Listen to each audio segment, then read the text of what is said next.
Hey guys, Miss Phil here. I'm just going to work out two examples for you on today's worksheet just to help you kind of understand slope and y-intercept on a graph. So for number 17, it said to write an equation for each line in slope-intercept form. And to write that equation, we do need to know what the slope and the y-intercept is. Y-intercept is the easiest one to find because it's the point where the graph, the line, crosses the y-axis, which is the vertical one. So here we can see that the graph crosses at -1, so my b is going to be -1. Now, to find slope, they've marked these 2 points for you. You need to know how far up or down and how far over, and we should always be going to the right, it takes to get from the first point to the second point.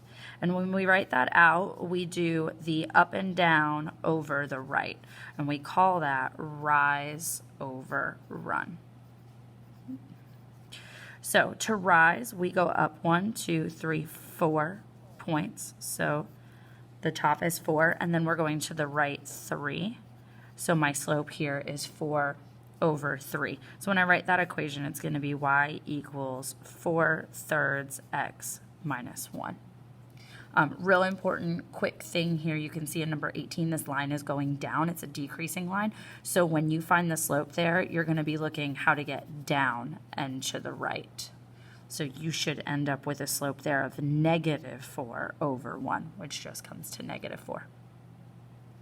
Okay, I'm going to do one other type of example. I want to show you how to sketch the line when you're given the equation. So we can identify that the slope here is going to be -2 and the y-intercept is +2. So here's how we use this. The y-intercept here, b, is 2. b tells me where I begin. So that means that I put a point at +2 on my y-axis.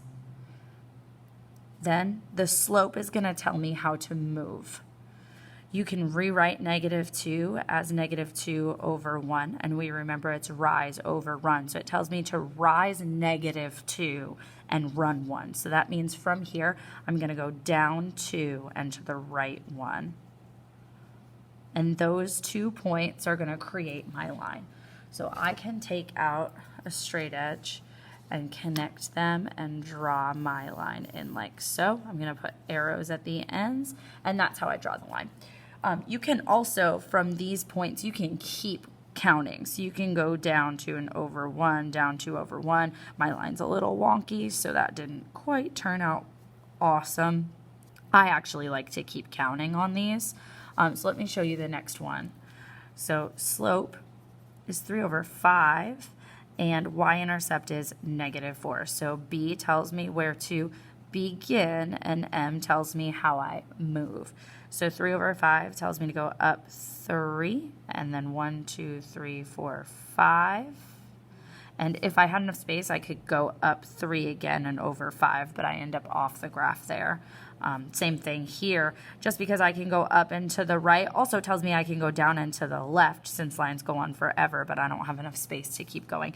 So I would just kind of go ahead and connect these two and put my lines at the end, and that's how you graph.